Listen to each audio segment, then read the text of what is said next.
Muli mutya. Tuli bulungi. Kama abadde mulungi. Bitambula bitya. Bitambula bulungi. Things are moving on very well. Era tusinza mukama. Daphne is glowing as always. Yes. Omuntu omuteka mu system. The glow has to come. Yes, because she's officially the manager and my business partner. So whatever we do it together. Managing your husband, chiba chitya. Chibanga. Oya ula diti no ano nyingi dene. Atawe wali obuzibu awo awo. Nti business. Nti now you're a wife and a manager, but at times still wabera ukastin line that you can, you know, differentiate when you're actually serious working and now you're being a wife. So with time, ngeze lwaki yalonda gwe okubeera manager awo.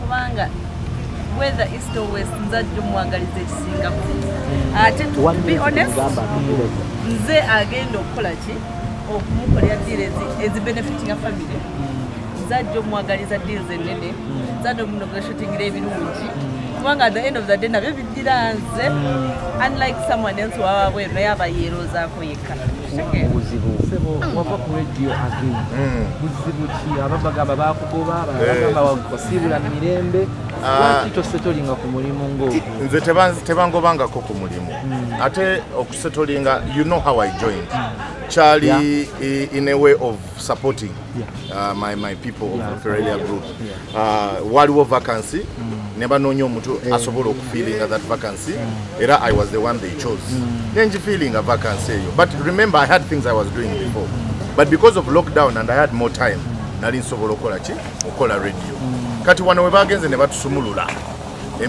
emirimu ne gikomawo giri gye nali nkola gye nasooka okwagala ne gikomawo ate nze I don't believe in cheating buli wova okubba mbanziba company when ban traveling ebyange nenkola ebyange sikola ku show I'm not consistent I don't believe in earning bali bansasula even whether I've been on radio for 2 days a month or not they were paying me my full salary which was very unfair to the company so nengamba you know what this is the decision I made the first time I ever joined radio a couple of years ago and it's the same decision I'm going to make now nenjogera ne Mr. Rajiv nengamba Rajiv this is what is happening I don't think I'll be able to continue mufuna omuntu agenda okubeera consistent natagenda kutravelinga ng'ebyange so yeyo decision ye yaliwo era navayo mirembe I worked my last month bulungi ze tebangobangako ogoba ate Salvador kuba ine kitamu n'ogoba Salvador ntisho yali yakumakya nnyo ng'ate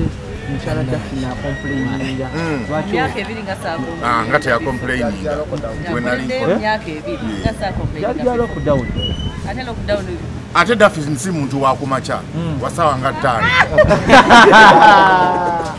ngakomyewo yali akoma wasawaje wangi okumumaniginga takuwa mu buzibu kubanga ng'atawulidde akomawo 5 si wakumakya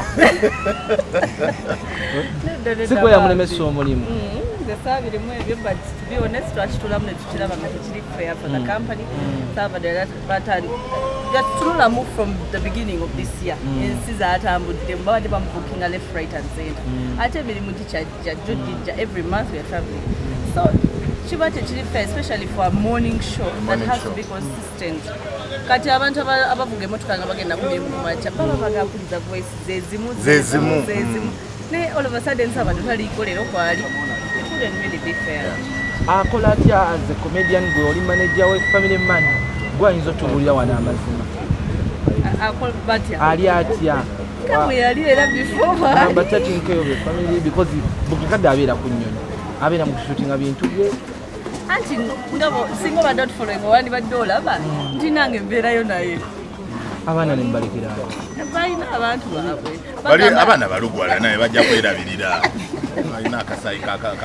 we have supportive families. That's when I'll thank God for that. Both our families are very, very, very supportive. So even when we travel, even if we are not around for let's say a week or so, our kids babera sorted, babera nga baline bazade babo. So that is. Agami he doesn't want to cheat. How true is that? Amanda yogera ku kamera. Nangene. Nkieta mu real life. That's a bit too.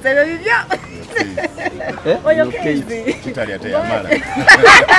Comedy aliaje? How do you see comedy? Comedy, I'm actually very proud of the way it has come out this time. I think basically it's like we had time to reset to rose ku future yafe, then we come back strong. Banga whatever how organized it is, the comedians, the material jebawa, buli kimu kikyuse. So I'm very optimistic mu maso kigenda kuba kyakabiri. So we just sit back and relax and to our show. That's why I'm saying comedy this time. Every day we get more organized. Yeah. Kapale ya vana yetu ni mwana ya Soria. Wako wasanya wao wakutoka kwa banchi. Kwetunda mpo wateka into consideration obucha atali kwa komelele. Honestly, Kapale simulinako whatsoever particular shows. I don't organize shows. The shows I do are once in a while, and I've never hired him, not because he's not fit. He has been on my show Africa Loves many times. Yeah, Simbu no mulinako oba obuchai obachi. We are not in the same circles. Maybe yali yeah, no, to be honest, shows enkola sizakola. Ochitegera. Maybe yali agamba zino platform ezali zimuwanga then nezirekerawo. Agamba mwenna campaign right example ba case wesise. Obadde wanongo okuma abayogere mu Uganda. Mwabayita biga mu Uganda n'abuluzungu already otaddewo Embera otaddewo embera. Otaddewo embera. We journalism kati ono wagamba we not in the same circle. Kachogedde mu bubi but si omuntu ye kwagenda okuyita tugende kujangu tugende tukiringe tunywemu. Makola but Ugamba usemba eri abagala watemuterana abakola business yemte wali kabi tulwana era we mulwane kubanga we muddawo muba muyize omutalwana. That is a fake relationship. Mulwane wakachi omukyalo omweru wamukona omusajja omulwa waliwo enjawulo y'okulwana okulwana omweru anti kati bobe banyiga bakyukaka naveera red nze nsigala black naawa papo ng'omanya kitawusi wafuka red ng'omanya tosula waka. manager obugabo busemba eri abagala bookinga omwami wo talent yo talent yange si mwami at this point.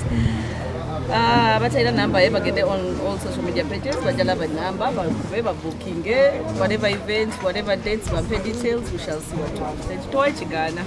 So wali abatia. Meanwhile, this I need to put out there. Yes. Wali abantu abatia Salvador, bamanyi wabei nyo.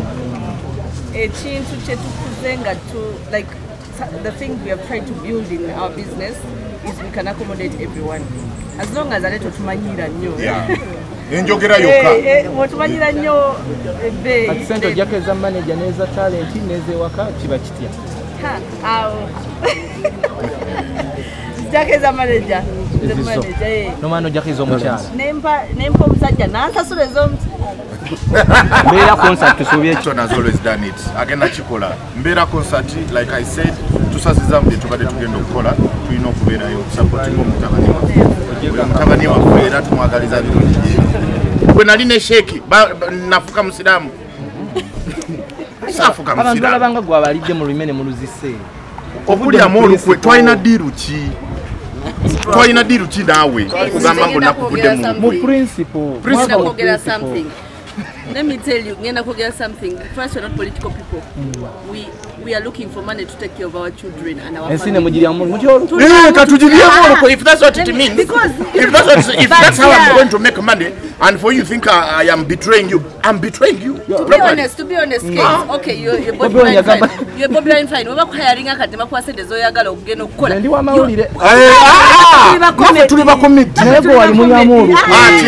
Principle. Yes. Nova mukyale kana tukulabira. Kati mukyale nga ni antwalayo. Ani antwalayo.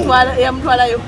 Era teka mwadiringa na badde director kana kulabira. Mu NRM ani antwalayo ba kulaba Museveni ani antwalayo. Mbo mugati gwa kuziba amaaso. Olaba eri you fail to explain eno oli mumbu. Olaba. Lwaki otekawo embeera ku side eno ate eri nga toyina mbeera. Bawagizi bani? Abawagizi bani? Abawagizi bange bajja ku show zange. They come. My fans know me. Abatali basanyu fuja singo kuneyonza. Tebajanga ku show zange. Babera ku YouTube na. No. You will not scare me. I made money on Saturday. I was paid by Timu Muhozi. I'm rich today. Let me tell you. Money. And you are paid. One of guy you get on social media, one of these boxers, remember that quote I was telling you about? Cowards hide behind their phones because they are scared to say these things face to face. Once they say them face to face. Zenjagalo omuntu aveeyo je angambe Salvador watulyamu olukwe ansonge mu wati. Omukoleko. Sisi kyamukolako nja mubuuza how. Who are you first? I can't explain. Mako badobuuza ki? You can't explain. Sebe ebintu bya politics tubiveemu ffe twazze kukola sente. We have come to enjoy ourselves and support our people. And we enjoy. And supporting our people. That's why we are going to Mbera concert. Hey. You know? We're not supporting abantu. Ila politics tubiveeko. Politics and Bobi manye.